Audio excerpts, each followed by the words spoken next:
इस दुनिया में बहुत सारी चीज़ें पॉसिबल हैं। हम कई बार कई चीज़ों को झुठला देते हैं सिर्फ़ इसलिए क्योंकि हमने उन चीज़ों को अपनी आँखों से नहीं देखा होता या फिर हमने महसूस नहीं किया होता। पर क्या हमारे मानने या ना मानने से किसी भी चीज़ का वजूद हो या ना हो सकता है? नहीं, बहुत सारी चीज़ें ऐसी होती हैं इस दुनिया में, शायद जिन्हें ना साइंस एक्सप्लेन कर पाए ना कुछ और, जिसका कोई लॉजिक नहीं होता है। कुछ चीज़ें बस होती हैं। आज की जो कहानी मैं तुम्हें सुनाने जा रही हूँ, बिलीव मी, मुझे खुद पहले सुनने पर भरोसा नहीं हुआ कि ऐसा कुछ हो सकता है आज के इस मॉडर्न ज़माने में। और ये कहानी एक बिल्कुल 100% ट्रू स्टोरी है। और ये कहानी का द वर्स्ट पार्ट ये है कि ये बिल्कुल अभी रिसेंट टाइम की है। शायद जब मैं तुम्हें ये कहानी सुना रही हूँ, वो लड़की सबको अभी भी झेल रही है। And that is the worst part. So hi guys, this is your host cum दोस्त Khushi and I am here with another horror story. I hope तुम ठीक हो। अपने कानों में ईयरप्लग्स लगा लो, दुनिया के थोड़े करीब आ जाओ और कोशिश करना कि तुम ऐसी कोई गलती ना दोहराओ। तो ये कहानी है वंदना की। वंदना तुम्हारे मेरे जैसी एक आम सी लड़की थी जिसे अपना परिवार बहुत प्यारा था, खासकर अपनी माँ। हम सबको अपनी माँ बहुत प्यारी होती हैं। जब बात आती है उनसे अपने वेज बांट करने की, फिर चाहे वो लड़के हों जिन्हें जॉब के लिए घर छोड़ना पड़ता है, या फिर लड़कियाँ जिन्हें शायद शादी के बाद या किसी और चीज़ की वजह से घर छोड़ना पड़े, सबको जो मेजर मिसिंग होती है माँ, माँ के घर, घर का खाना, हर चीज़ की याद आती है। और वो भी ऐसी ही थी। वंदना बहुत प्यार करती थी अपने परिवार से।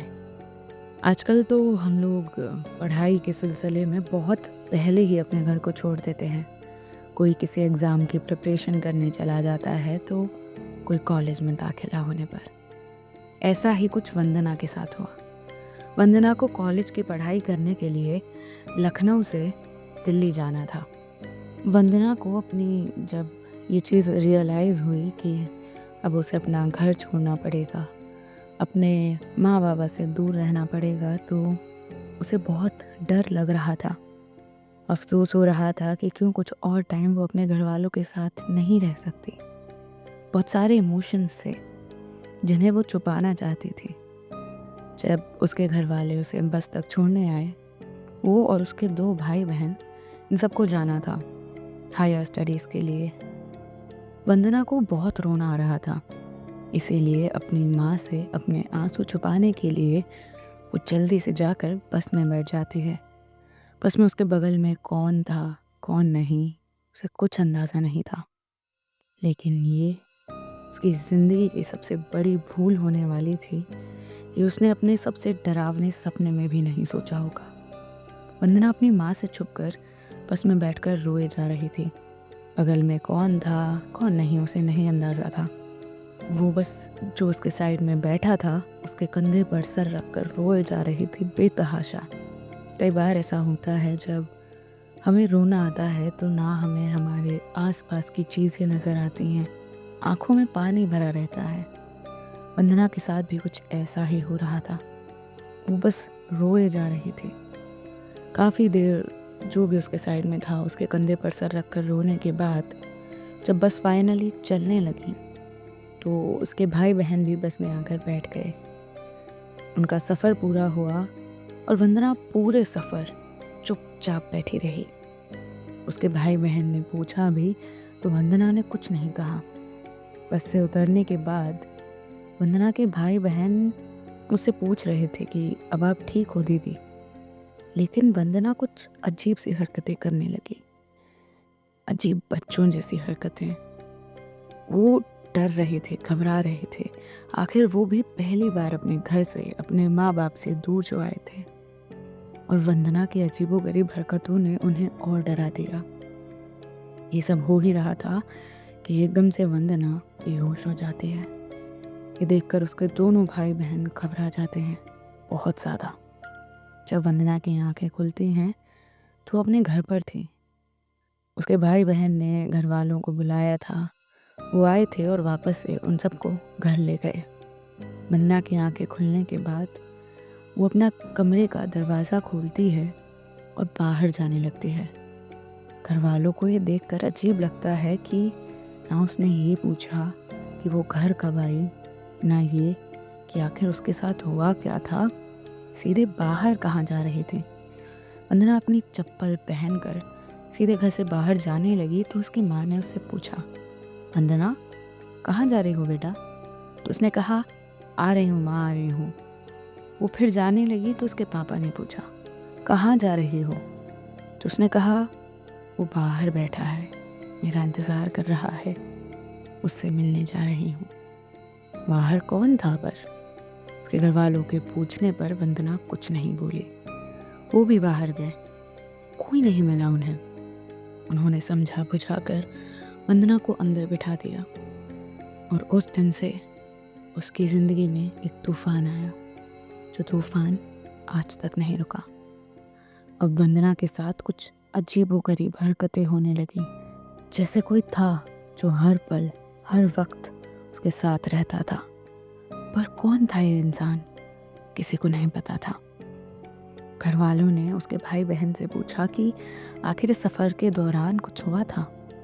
उन्होंने कहा, ती अकेले बैठी थी पूरे रास्ते, पता नहीं उतरने के बाद अजीब सी हो गई। पर वंदना अकेली तो नहीं थी, क्योंकि कोई तो था जिसके कंधे पर उसने सर रखा था। तो आखिर वो कौन था? सबके दिमाग में यही सवाल था। पर अब वंदना की ज़िंदगी का सबसे बुरा नाइटमेयर शुरू हुआ। हर वक्त उसके साथ उसे ऐसा लगता जैसे कोई है। अजीबोगरीब हरकतें, कभी भी कुछ भी हो जाता उसके साथ।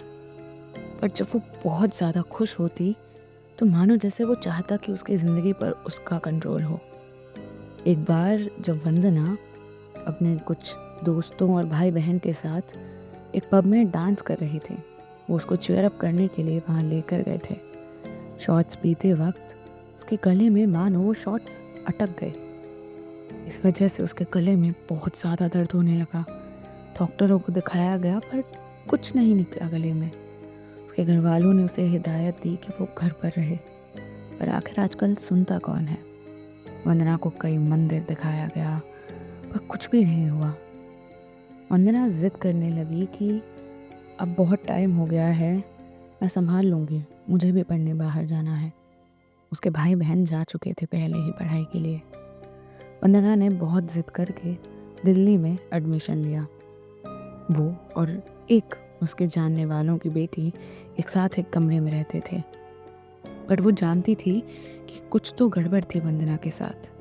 उसके साथ अजीबोगरीब चीज़ों का होना, हर चीज़ से वो अनजान तो नहीं थी। वंदना को पंडितों ने, कई सारे लोगों को जब उसे दिखाया गया तो हिदायत दी गई थी कि वो अपने बाल ना ज़्यादा खोले, इत्र ज़्यादा ना लगाए, लेकिन वंदना सुनती नहीं थी। एक दिन रात के करीब 12-1 बजे वो अपने कमरे की बालकनी में बैठकर पढ़ाई कर रही थी। उसकी जो दोस्त थी वो अंदर कमरे में बैठी थी। फिर एकदम से वंदना की नज़र जाती है सामने।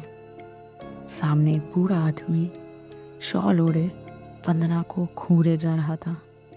पर देखते ही देखते वो आदमी वंदना के करीब आने लगा। आखिर कैसे, वो भी नहीं जानते थे। वो उसके और करीब आने लगा और करीब आने लगा। ये देखकर वंदना भागकर कमरे में जाती है और कमरे का दरवाज़ा लगा देती है। वो लड़की भी समझ गई थी कि कुछ तो बात थी। उसने वंदना से कोई सवाल नहीं किया और वो चुपचाप सो जाते हैं। कुछ दिन गुजरते हैं, उसके घरवाले कहते हैं कि लौट आ, लेकिन वंदना नहीं मानती।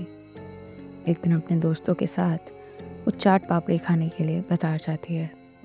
बाजार जाने पर उसके सर पर एक काला कौवा आके बैठ जाता है। वंदना को लगता है कि ये कुछ ऐसे ही होगा। वो एक बार उस कौवे को अपने सर के ऊपर से हटा देती है लेकिन 2 मिनट बाद फिर से वही कौवा वापस से आ जाता है। वंदना डर जाती है, लेकिन फिर से अपना सर झटक कर उसे वापस से भगा देती है। फिर जब तीसरी बार वापस से वही कौवा उसके सर पर आकर बैठता है तो वो पागलों की तरह भागने लगती है। जब वो ज़्यादा खुश होती तो मानो वो इंसान उसकी ज़िंदगी को कंट्रोल करना चाहता था। इंसान नहीं, दरअसल आत्मा। आखिर था कौन वो? अब वंदना के साथ इन हरकतों के बढ़ते हुए उसकी हालत भी खराब होने लगी।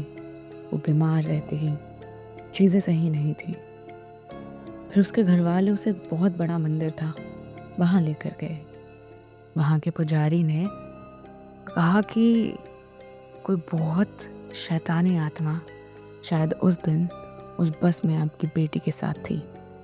जब आपकी बेटी उसके कंधे पर सर रखकर रोने लगी तो वो उससे अटैच हो गया, वो उसके दुख में शामिल हो गया। इसी वजह से अब वो इसका पीछा नहीं छोड़ रहा। वंदना का पीछा ना वो आत्मा कभी छोड़ पाई, ना शायद वंदना उसके बाद खुश रह पाई। और आज भी वंदना ऐसे ही रहती है। वो चाहती है कि उसे घुटा घुटा के क्यों मार रहा है। मारना है तो एक बार में मार दे। मेरी खुशी से उसे प्रॉब्लम है, मेरे जीने से उसे प्रॉब्लम है, तो मार क्यों नहीं देता। पर कुछ आत्माएं ऐसी ही होती हैं जिन्हें आपको तड़पाने में ज़्यादा सुकून मिलता है। वंदना की उस दिन की एक छोटी सी गलती उसकी ज़िंदगी का इतना बड़ा कांटा बन जाएगी, उसने कभी अपने बुरे से बुरे ख्वाब में भी नहीं सोचा था। पर आज वंदना उस आत्मा के साथ आज भी है और वो अपनी ज़िंदगी जीने की कोशिश कर रही है। और ये कहानी पूरी तरह से सच है, जो मुझे तुम में से ही एक लिसनर ने सुनाई थी। तुम्हें कैसे लगी ये कहानी तो मुझे बताना। और मैं खुद नहीं जानती कि इसके बाद मैं क्या ही कहूँ, क्योंकि कुछ ऐसा सुना था मैंने जब मैंने पहली बार ये कहानी सुनी कि ऐसा भी होता है, क्या ये भी सच है। कौन था वो, क्यों उसके पीछे पड़ा? आज तक वंदना इन सवालों के जवाबों से जूझ रही है, पर अब उसकी ज़िंदगी का एक हिस्सा बन चुका है। तो मिलती हूँ तुमसे अगली किसी और कहानी में। अगर तुम्हारे पास कोई ऐसी ही रियल हॉरर स्टोरीज़ हैं तो मुझे भेज सकते हो, जिसे हम अपने अगले स्पूकी सैटरडे में इन्वॉल्व करेंगे। ऑल्सो कहानियों का एक पर्टिकुलर शेड्यूल आएगा, प्रॉपर शेड्यूल, जो मैं तुम्हें कुछ वक्त में दे दूँगी एग्ज़ाम्स के बाद। तब तक के लिए टेक केयर, बाय बाय और सावधान रहना।